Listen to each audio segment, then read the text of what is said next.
Hey guys, before we start, a quick shout out to Alpha Dog Nutrition for sponsoring this podcast. Alpha Dog products are now available at dusupply.com, and you can use code ALPHADOG15 at checkout for 15% off and a credit for free shipping to try it yourself.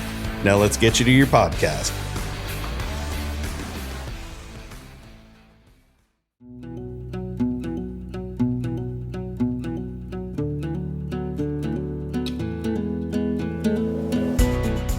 I do have a little bit of cleaning house to do.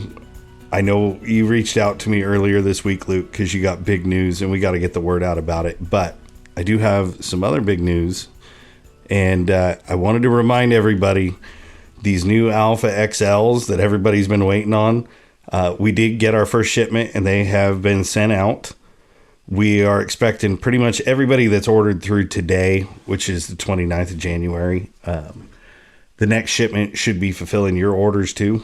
You know, we have a lot of them on order and they're trickling in. So we're going to take care of a bunch of those.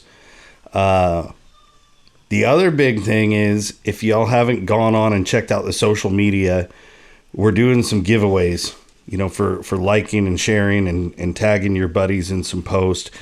Even the scammers, you know, they got on there and kind of had a heyday with everything. And we were giving away a $100 gift certificate for somebody who was reporting a spammer too. So make sure to go check out the socials for that and get entered. I think there's like 3 giveaways running over there right now.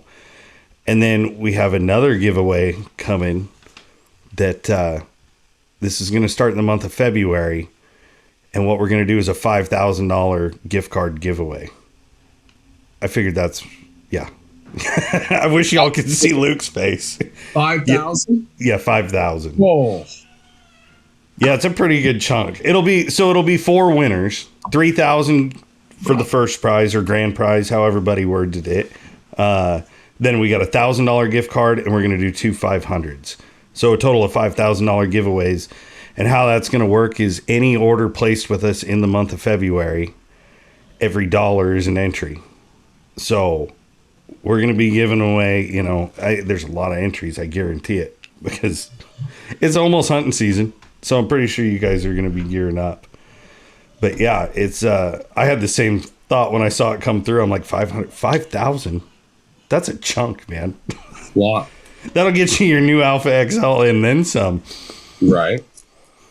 So that's coming up. And really, I mean, I don't want to spill too much of the beans, but this whole giveaway thing really started with the idea of a truck.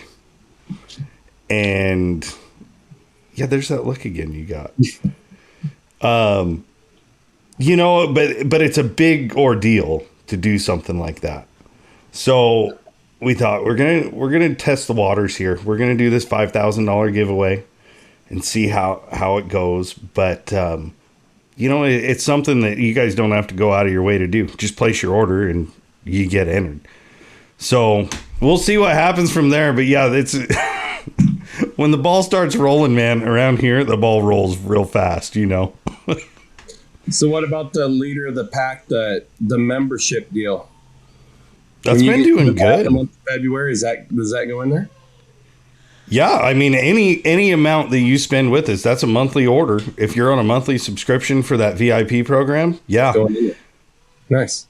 Yeah, cool. Man, anything spent with us. So if you're new to us, if you're, you know, a longtime customer, doesn't matter. You know, guys, get in and get entered for that, because the interaction on this, I think, is going to play a lot into it.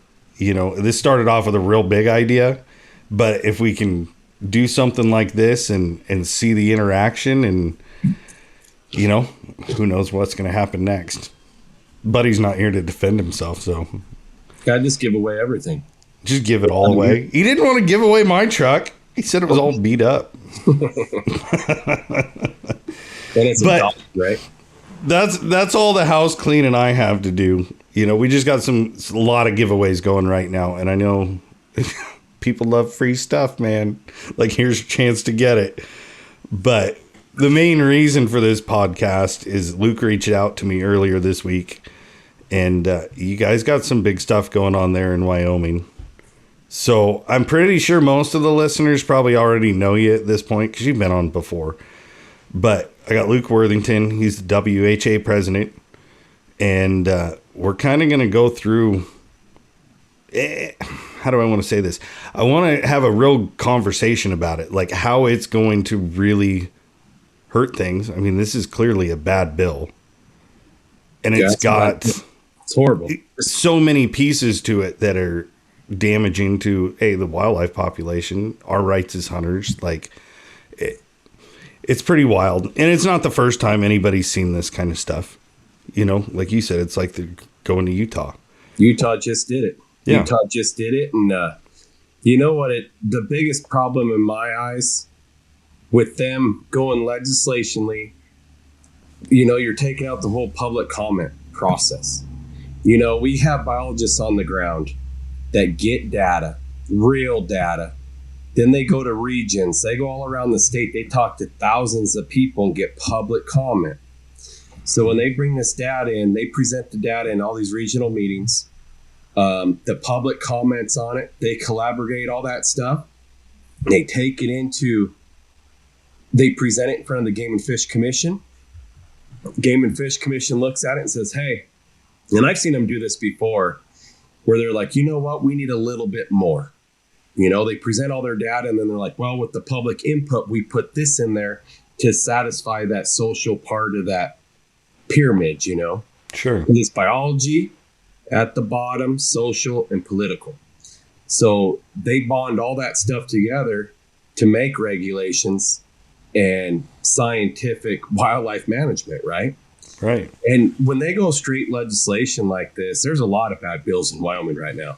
And it's just not wildlife, you know, it's a mess. But when they go straight into that, you wipe out all that public comment, all that public, all the hunters, their comments and their feelings are out the window. The biology thrown out the window. It went all political. Right. And that's not, you know, that should be concerning for every sportsman in the entire world.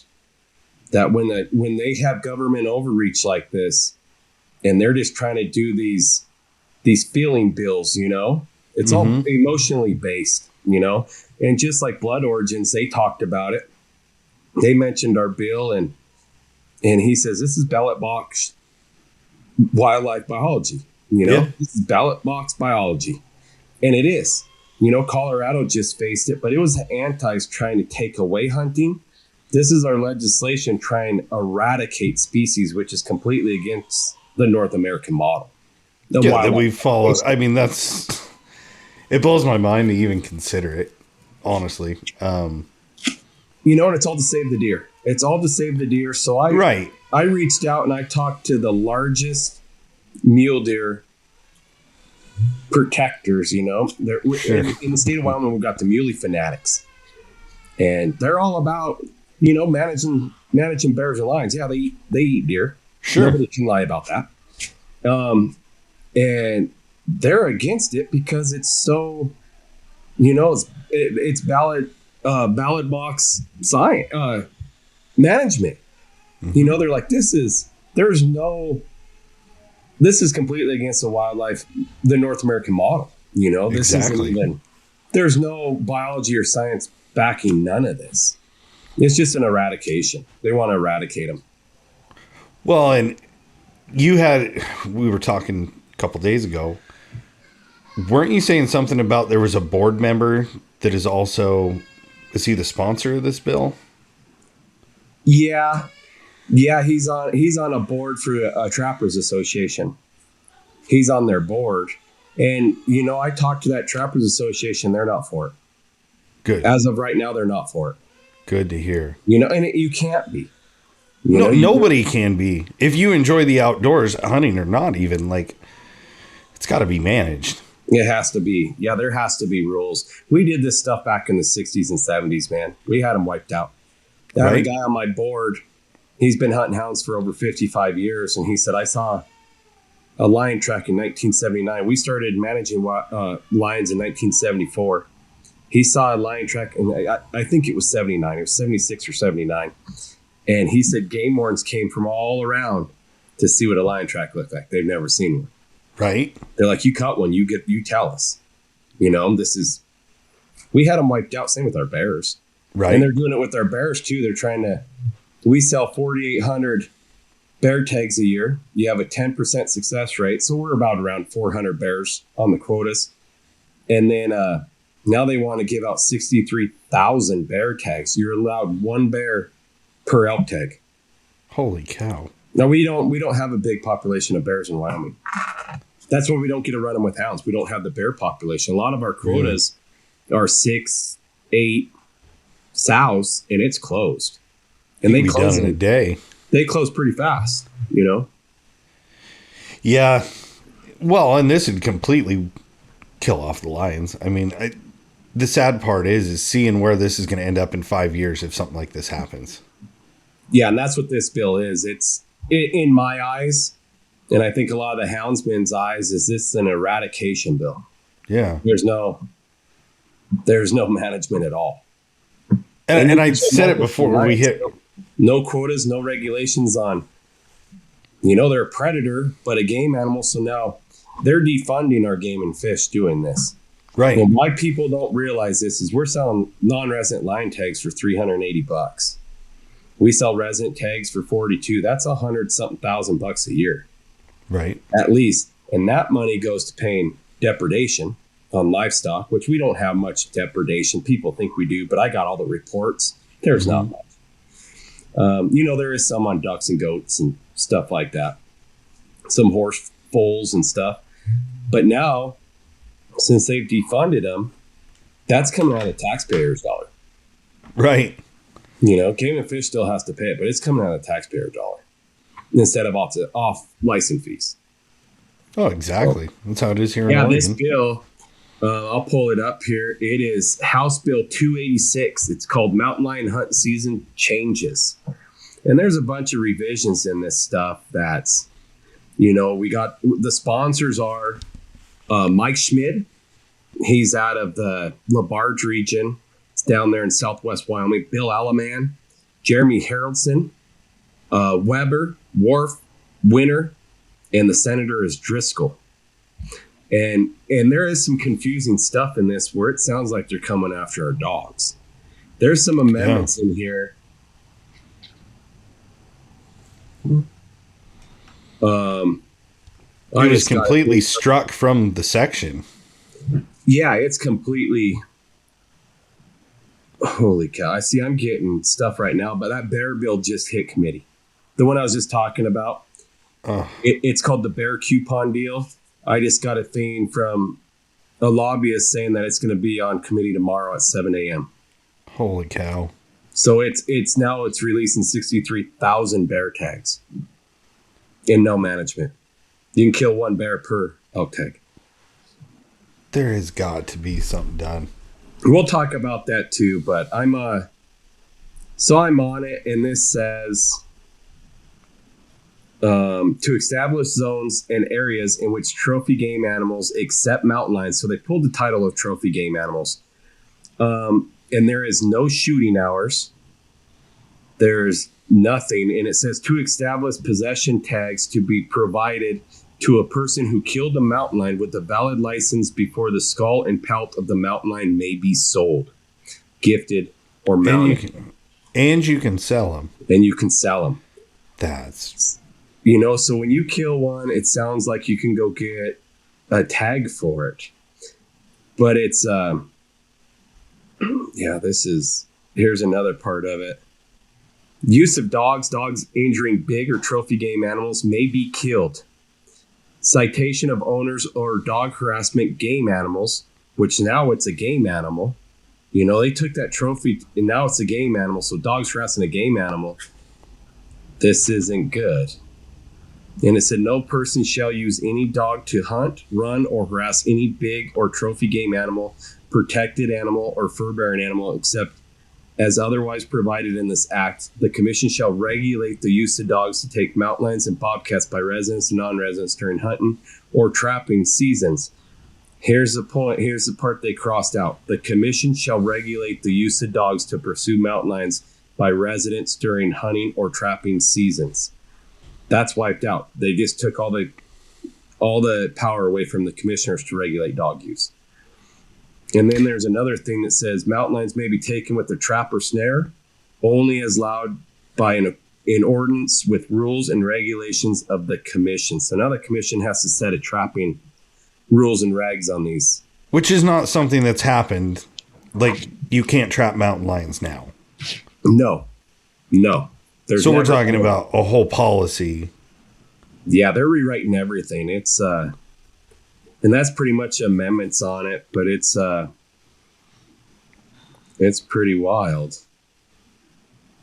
You know, that they're going against the North American model, man. This isn't wildlife management. This is wildlife eradication. Yeah. You know, is what it is. Government overreach at its finest right here. And now you're spending your whole days on the phone. It's busy when you're active, ain't it?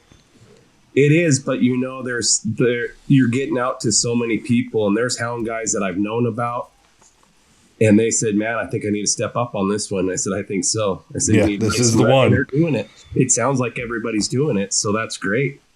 Pound them. You know, we need to get this thing killed in committee on the February 4th at 7 a.m. I believe it's 7 a.m. I'm going to double check to give us some good data here. Yep, it'll be on February 4th. There is no time, but it'll be in the Travel, Recreation, Wildlife Committee.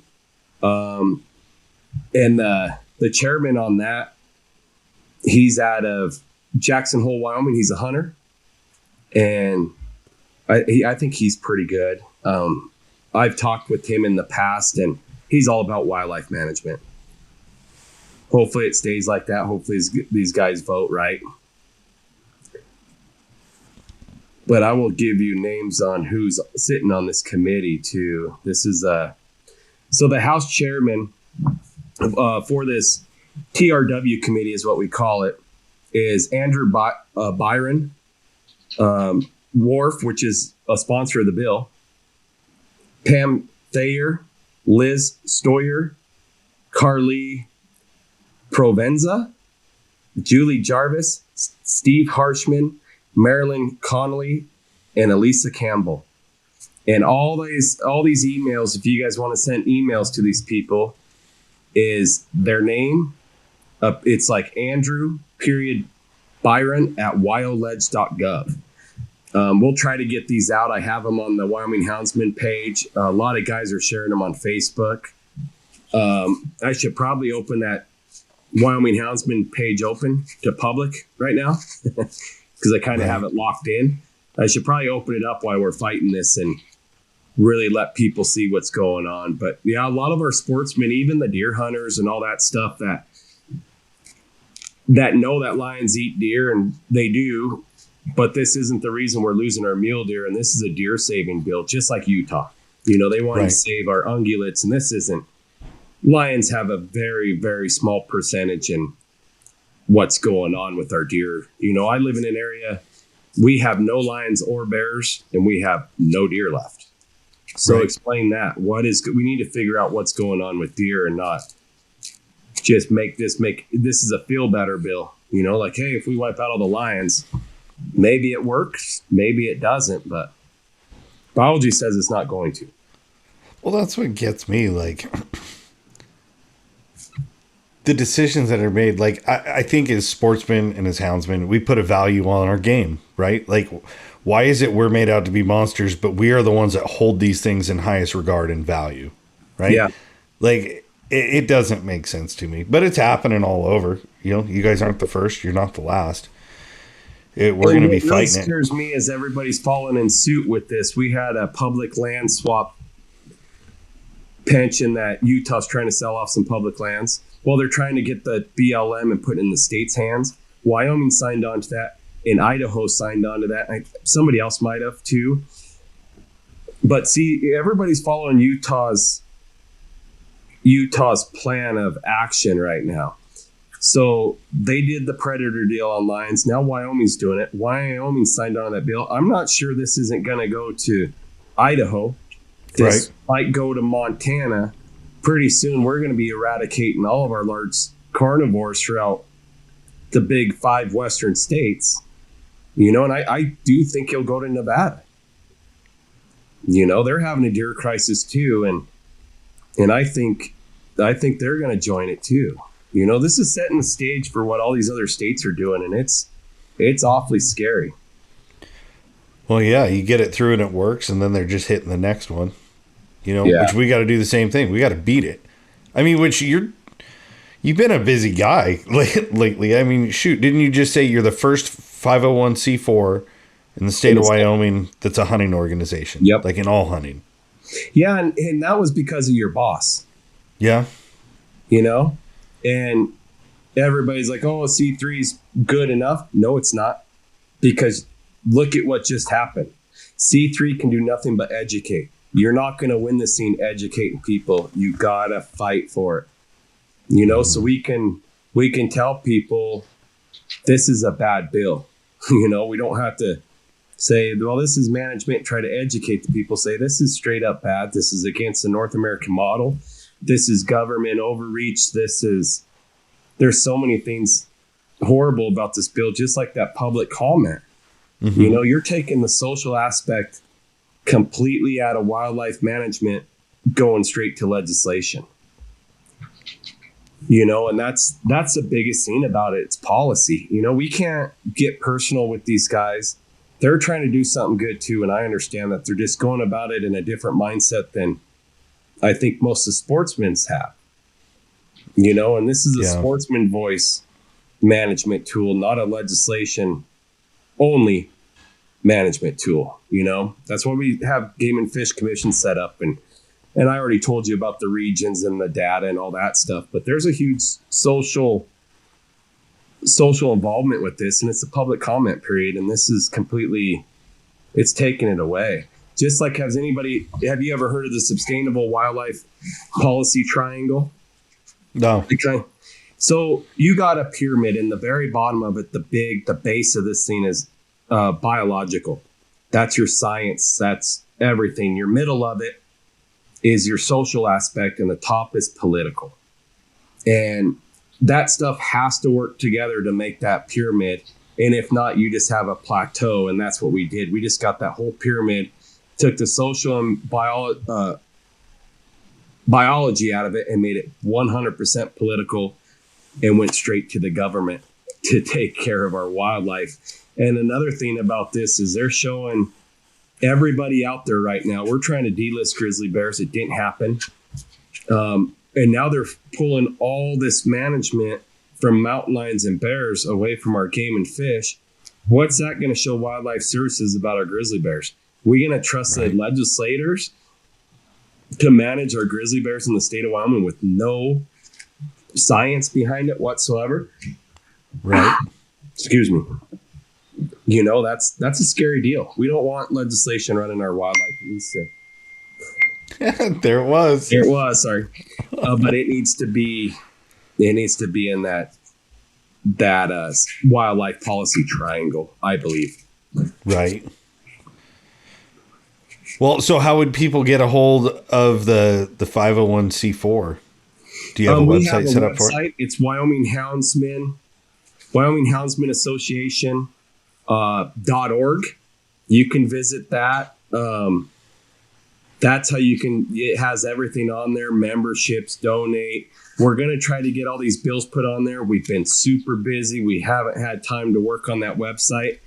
One of our members actually runs that website for us, and I need to call her today. And I just can't get off the phone. I can't get off the phone to keep proceeding because it's just call after call after call and emails, and you're just like, that's a lot. It's a lot, you know, and thank goodness for Wyoming Wildlife Federation. They're down there. They have a full-time lobbyist, and she's down there watching all this stuff, and it's play by play, man. She's on top of it. So that's nice. It's really nice. Yes. Heck yeah. So, well, this will come out in a few days. So, I mean, maybe you'll have it up by then. But your Facebook page is a good one to get info on too. Yes. Yep. Perfect. I'm going to try to open that up to the public just during this legislation session, and then I'll probably go back to a private page. just because we like to have control over the content on it, people not posting other stuff. I'll still probably go through the posts. If people want to post, I'll still manage that, so people can't start posting hunting pictures and glorified stuff, but there's a bigger comment on it being public. I'm going to talk with our board and stuff and see if that's an option to do. Yeah. Well, we'll try to spread the word. Definitely get me the link so we can put those in the episode notes. But you've probably been so busy you ain't been hunting much, have you? No, I was going to run out this morning, but you can't get away. That's what everybody's saying. Like, it is a full-time freaking ordeal. Like, I don't have the time to dedicate like you're doing right now. I wish I did, and there may be a time in my life that I do. But it is a lot. Just the constant communication between everybody and, like it kind of worked out for this podcast. You picked up the phone and you're like, hey, I need to come on. And it's like, yeah, come on. Like, that's what this is about. It's about sharing within our community and rallying the troops when we need to at the right time. And right now is kind of the right time for you, it sounds like. Yeah, it's we kind of learned a little bit about it. We kind of knew it was coming because they tried to push a predator bill, just making them go straight predator. And we got wind of that through the rumor mill, and same sponsor, Representative Mike Smith, same sponsor. We got it shut down because we didn't want the management taken away. And then he wrote this one, which is the same thing. But in this, I'm going to switch topics real fast. House Bill 186 is a bear bill. And there's a lot of bear hunters in the lower 48 here. And this is, it mandates that every resident carrying an elk license outside the greater Yellowstone recovery zone have a free bear coupon attached, not a license. So once again, we're defunding the game and fish by not selling bear licenses. It's a coupon. So the coupons would authorize to harvest of one grizzly bear or black bear per coupon. Exempt bear coupons from the 5-year waiting period for drawing the grizzly bear license, allowing hunters to harvest a grizzly without drawing a license. You want to talk about government? What? This is insane. This is an insane bill. And you go out there and kill a grizzly bear, you're going to prison, man. The feds are going to throw you in prison. What the heck? Dude, this is how bad this stuff is. The coupons are not licenses, and it is unclear if they would be subject to Wyoming Game and Fish Department's mortality limits or seasons for bears, taking management authority from the commission and the department. Each coupon would allow the harvest of one bear, meaning that the holders of multiple elk licenses can take multiple bears. And what's scary about that, Jason, is we have an exploding elk population. Most of our areas this year went to unlimited cow tags on private land. I need to come visit. So you could go buy you could go buy 10 of these cow tags on private land, never use them, and go kill you 10 bears. And grizzlies. According to what this says. Hey, man, like... people are going to prison. That's nuts. It's wild. And that's going to TRW, I believe... It's going to be an agriculture committee at 7 a.m. tomorrow. And that's how fast it moves. Because you were just talking to me about it before this. And it's already got a signed committee. This stuff has legs, and it's moving through this really screwed up legislation session very fast with a lot of momentum. And what's the scariest part about a lot of this is we have less than 12% of our legislators have ever held a hunting license. So there's no hunters in that legislation. 88% to 90% of them have never held a hunting license. That's crazy. It's wild.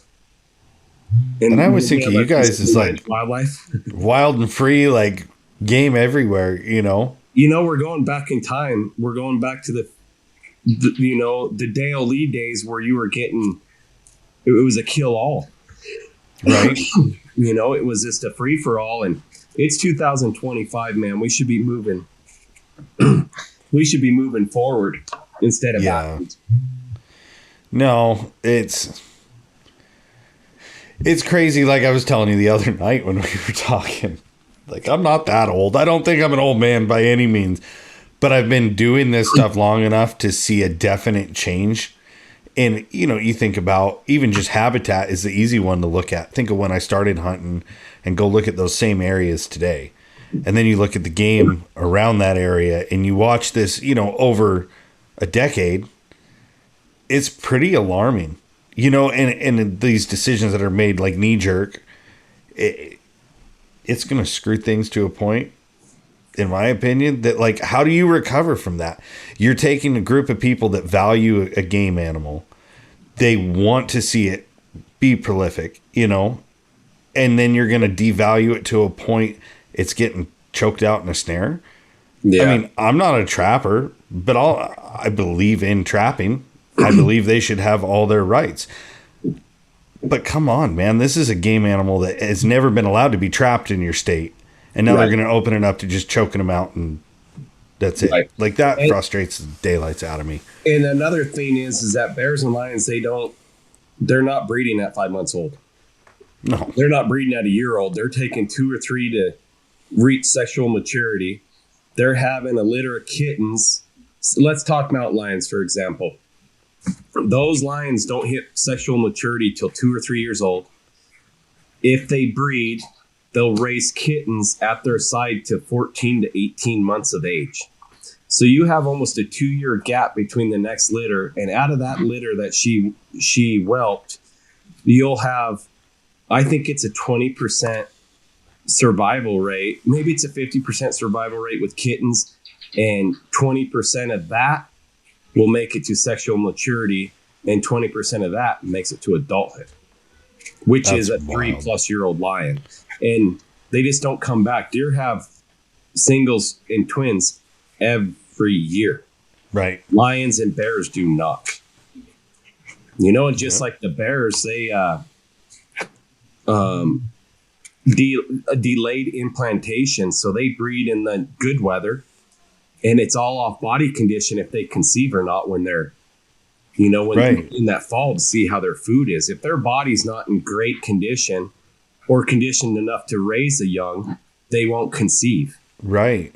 So that's a huge deal. You can't go knock the crap out of these animals and expect them to come back in a year. It doesn't happen. Bobcats, I've actually had a personal bobcat that lived in one of my drainages. And she was very particular. She had a really good marking on her that you knew it was her. Mm-hmm. And it was an ear and a nose scratch. I think it was a breeding scratch from her nose, and it split her ear. And I saw that cat in June. It was either June or July with 3 kittens with her. And by August, her kittens were gone. I had her on a camera, and she was going from 3 kittens to 2 to 1. Well, comes November, she's already had another litter of kittens. Right. That's an animal that's a replenishable source. Just like coyotes. They have a lot of pups, and they're pretty good mothers. Right. But these bears and lions, they don't have that. They can't do that. They're not having litters every year. People think they do, but they don't. It's usually every 2 years. And it just takes longer to bounce back. Yeah, they won't come back. If you go out there and just like to the bear thing, if you're selling 4,800 tags, we're killing 400 bears. And now you have 63,000 plus bear tags out there. And you go way above and beyond that female mortality, which is going to happen. Oh, yeah. They're not gonna see them cubs, and you're gonna be taking mothers with babies sitting in the trees, and you're shooting, and then all of a sudden cubs run out, and it's That's a big factor too. And, even at that, so it's 10% on the tag sales to harvest. So if you go 63,000 and you go 10%, that's a lot of bears. Oh yeah. That's way more than you can handle. 6,000, right? Yep. 10% of 60,000 is 6,000. Yep. If you just did the 10%, they're eradicated. They're gone. And now how many bears do you guys have in that state? Our population is all ran off that mathematical equation on mortality. Oh. So I don't think they can place a number on it. Just like our lions, there is no number. I think we're estimated at 2,000 to 2,500, and we're harvesting 400 lions a year, which is too many. A lot of our hound guys have been telling me they're pretty dry. We're not finding the cats. We're not finding the lions, especially toms. Toms are hard to find this year. Really? Good mature toms they're tough to find. It's been pretty hard. 200 pounders aren't around every corner. Yeah. It's what? 200 pounders aren't around every corner. Oh, yeah. Yeah, I wish I could kill some of them 200 pounders. Let me know when you find one. But, we got to put this out there because everybody's in this whole state with legislation, even on the federal level too, that governments overreach. And that's what happened in the Biden administration. And now we're hitting the Trump administration and it's still happening. Our state is completely red and they're doing this to us. And it's really scary. Yeah. We'll help get the word out for you, man. Like anybody listening, please share, reaching out, emails, things like that. And like Luke was telling me, a personal written email coming from your email says a lot. If you remember a howl, they send you the email, you can just click on some of this stuff and it just automatically pops it out. It doesn't take a long time, but it is going to mean everything. Like it just feels like houndsmen have been taking the 1-2 and, we get a win under our belt and then they're coming back after somebody else. Like we've really got to show up and help these guys where we can. Right. And that's just like Colorado. They're getting their rights stripped from them where they had no management, trying to make it illegal to harvest a bobcat or lion. And now it's going the opposite direction. It's a free for all, but yet there's still no management involved. That's the key point. That's where they're so similar is that they're in both those cases from the antis and from the legislation, they're stripping us from that management control.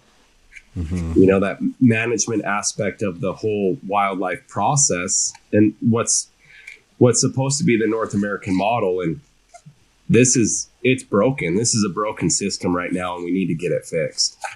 And it's all over the country. It's in Wyoming. It went to Colorado, started in Utah, went to Colorado, kind of the opposite direction.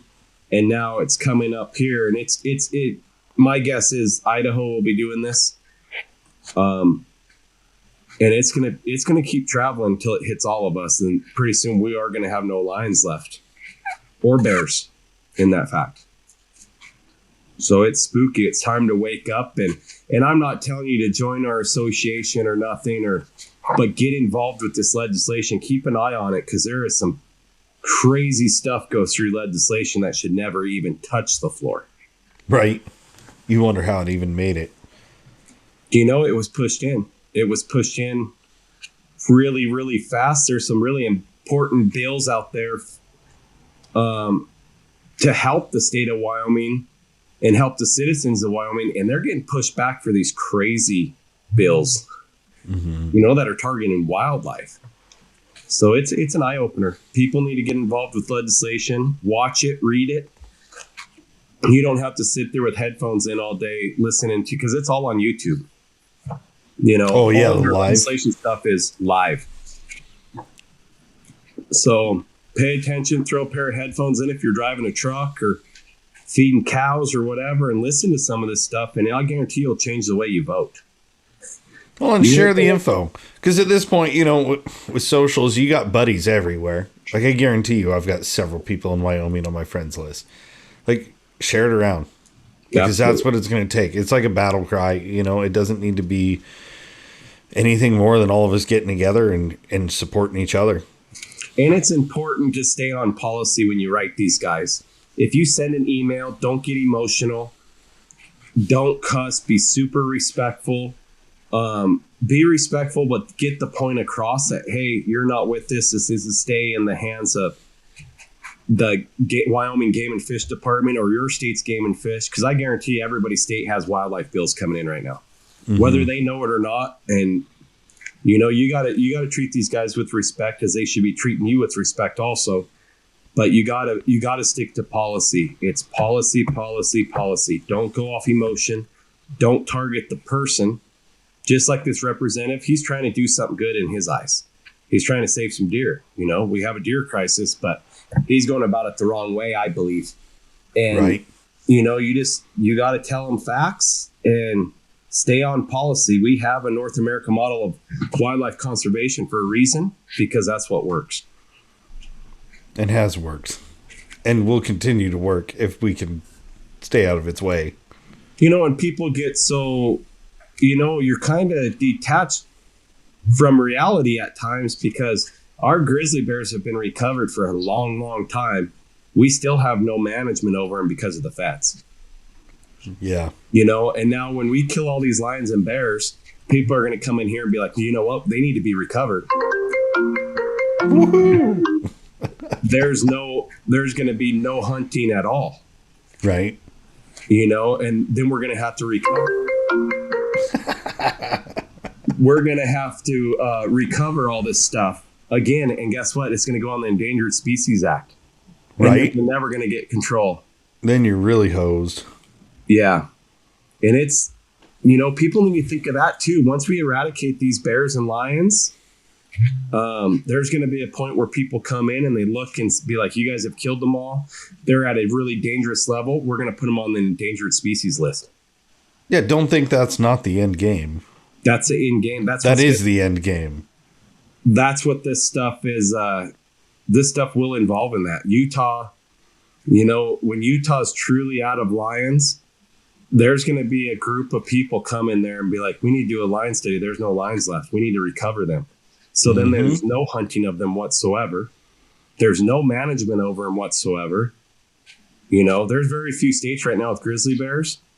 And I'll tell you what, them grizzly bears are hard to deal with. Oh, yeah. Same with the wolves. You lose management over that stuff, you're doomed. Everything's going to go to that Endangered Species Act, and then our hands are tied federally. And if you touch one, you're going to prison. Which is crazy. Yeah, it's, people need to think of the far end of this stuff. And even the deer hunter guys that are hardcore, kill some lions, save some deer. Everybody on Facebook has seen the hashtag save a deer, right? Right. Good job, you saved a fawn or whatever. Wait till deer and elk management is in legislation. Where they take power of that, and let's see how happy the hunters are. Yep. No, and it's happening everywhere, man. It's wild. Well, I was just glad you called, and we were able to get you on. I'm hoping that this goes out here in just a couple of days so we can get the word out for you early.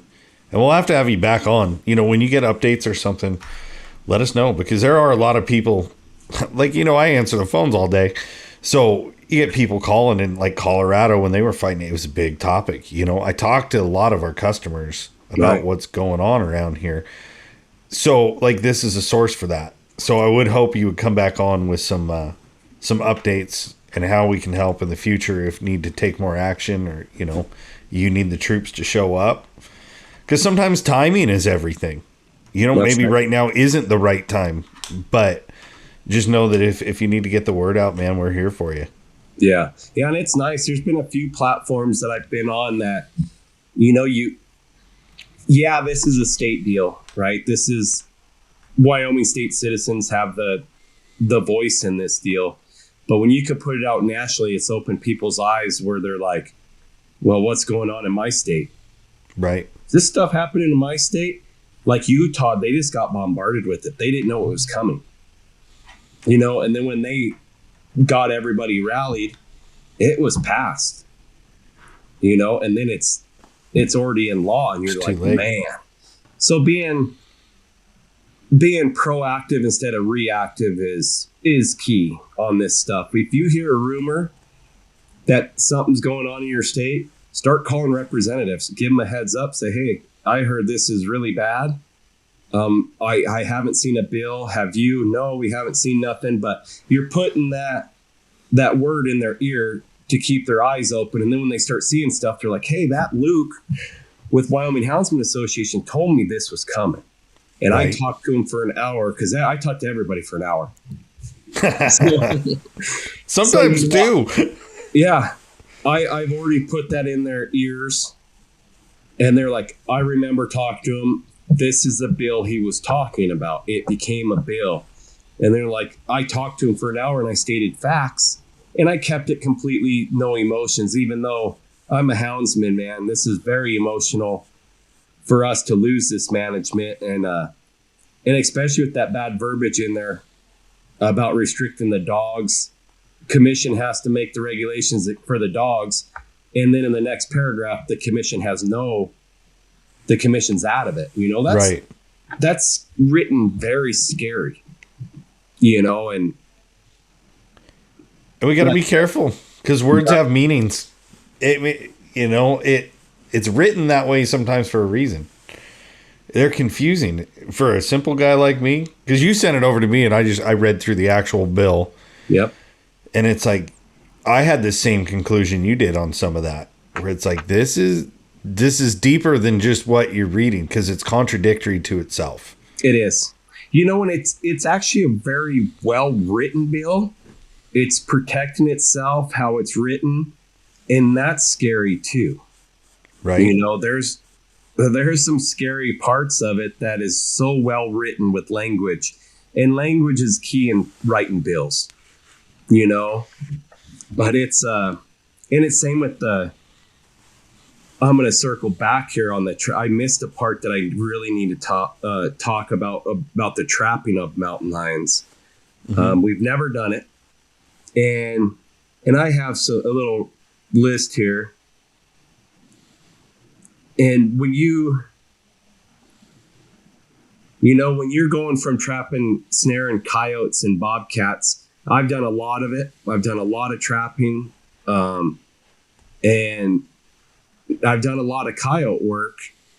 And you set a 10 to 10 snare. So that's 10 inches off the ground to the bottom of the loop with a 10-inch opening in it, right? 10-inch circle, 10 inches off the ground to the bottom. A lion is walking at about 24 to 27 inches tall. So then you got to move that snare up to a height of an ungulate. So the non-target catches on this is going to be through the roof. It's going to be through the roof, and it will catch dogs. You know, I think about every houndsman has had a dog snared at one time or another if they're in a trapping state. And it's this is just making it. And moose, you know, our moose are in the pits, and you start going to where lions live, moose live up there too. You know, now you're putting these big circles in these willow patches where lions hunt and try to catch a lion, and I think there's going to be a lot of non-target catches in this, and that's going to bring out the social aspect of it too, and it's going to bring a lot of bad stuff to the trapping guys, and they're not even for this. You know, our Trappers Association isn't for this as of right now, and you know that's hurting them too. And a lot of people are going out there not knowing what they're doing, and they're going to have a lot of non-target catches, and it's gonna get the word out, you know, and it's gonna give them a black eye, and There'll they can't be afford to have a backlash. black eye. You know, just like hound guys, we can't afford to have a black eye, Right. especially nowadays. So you go into that meeting in the morning? It's in Cheyenne. I'll the bear one. I'll do it. I'll testify for sure, because the American Bear Foundation is an affiliate to us. Mm-hmm. We all made a pact that we stick up for each other here in the state of Wyoming. Same with the trappers. I'll back them up, man. I've always have. I've been trapping a long time too, and you know, we all need to back each other up in all these associations, no matter if it's trapping, fishing, hunting, bear hunting, even though we don't have the right to pursue bears with hounds in the state of Wyoming, I got those guys' back, man. You have to. They're a large carnivore. They're at the bottom of the food chain, just like a houndsman and a trapper. And, you know, you touch bears and lions, it's an emotional deal. A lot of people are very emotional about bears and lions and trapping and all that stuff. And we need to have each other's backs. And, you know, like Eastern Idaho, the Hounds Association, I think they're in pretty good with their trappers. You know, I think they do banquets together and stuff. And I'm not on mute, am I? No, I can hear you. Okay. And stuff like that, I think it's up to every state, especially when you get hammered like this, like Colorado. I know they all united. They had to get that beat. And that's huge, you know. Pick up partners, partner up with these guys, partner up with the Mule Deer Foundation, TRCP, the Theodore Roosevelt Conservation. Them guys are going to back you up on mismanagement of wildlife. And you need to have their back too when they have a problem. So you know, when you get all these hunting groups united, man, you have a big voice. You have a lot of people behind you. They're going to look out for you. And I think in the social aspect of it, everybody kind of gets along a lot better. Yeah. You know, like, hey, man, sorry to hear about your hounds not be able to run lions no more. And, you know, we need you. The deer hunters need a houndsman. Deer hunters need trappers. Deer hunters need bear hunters, and so forth. And I think it's huge. So that's my recommendation to everybody out there who has an association. Team up, become an affiliate with them, and stick up for them, man. You got to speak for them. You got to help each other out. Well, keep us posted, man. Make sure to get back with me here with some updates. I sure will. That lion bill goes to TRW, the Travel Recreation Wildlife Committee, on February. I got to look it up real fast. I'm kind of losing my brain, but I think it goes to committee. Yep, on February 4th. So you can actually watch it on YouTube at Wyoming Legislation on YouTube. They have a channel, and go to the committee part of it, and you can watch all this stuff go hit the committees. If it passes the committees, it goes to the floor. Passes the House floor. Since it's the House bill, it's going to go to House committee, House floor, and then it goes to Senate. I think it has to go to Senate committee and then into the floor to make all their amendments and changes to this bill. And if it makes it that far, then it goes to the governor desk. And if it makes it to that governor desk, everybody needs to have him veto that thing.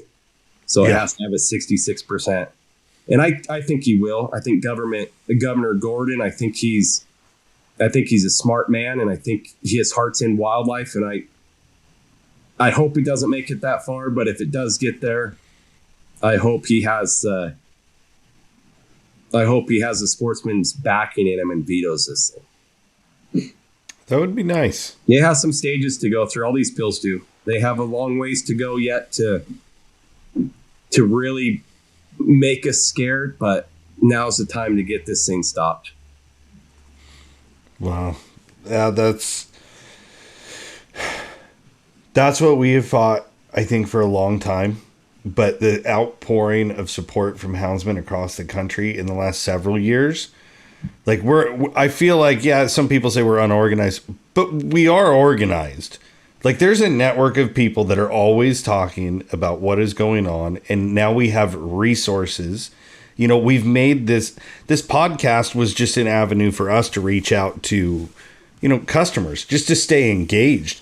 And it's turned into something way more than that. Absolutely. You know, we have these other forms of media outlets now. Like, there is a unified front, whether it has a label on it or not, you know, and we need all you guys to keep showing up, especially for Wyoming right now. Yeah, I did Houndsman XP last night. You were on Raw Dog, weren't you? The live? Yep, I did it with Ed Barnes and Chris Powell, and it was a pretty good one. And I called, and they called me and said, "Hey, you probably should get on here." And I said, "Absolutely, man." I said, "Whatever." Jaden Bales is doing an article with Eastman Hunting Journal. Everybody's probably heard of Eastman's if they're a backcountry hunter. I reached out to Meat Eater, Jordan Seals, and Maggie Hudlow, and trying to get Ryan Callahan to talk about it on his podcast. He's really into legislation. He knows about these already. I know he does. And we just need to get the word out, and we need to get the word out really fast because, like I said 100 times before, these things have legs, and they're not at a walking pace. They are running. They are making ground very fast. And in legislation who has no wildlife background at all. So they're not seeing it like the hunters are. But hopefully we can all unite and get this thing smoked. Get all these bills smoked. This bear one's bad. And there's a lot of bear hunters that buy stuff from W. And, we need to be on that bill too. And it's House Bill 186. Absolutely. So I thank you for letting me do this and getting the word out on this. It's so important to us. And, we got to get these things stopped. We got to get the management back scientifically back with the game and fish where real data is made.